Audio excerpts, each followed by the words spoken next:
अस्सलाम वालेकुम। मेरा नाम वकार अहमद है और आप मेरा चैनल देख रहे हैं सक्सेस फैक्ट्स।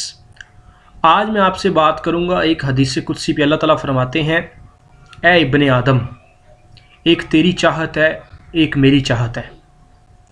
अगर तू वो करे जो मेरी चाहत है तो मैं तुझे वो भी अता कर दूंगा जो तेरी चाहत है, और अगर तू वो चाहे जो तेरी चाहत है तो मैं तुझे तेरी चाहत में फंसा दूंगा, और होगा फिर भी वही जो कि मेरी चाहत है। इसलिए हमें अपनी चाहत को अल्लाह ताला की चाहत के आगे सरेंडर कर देना चाहिए।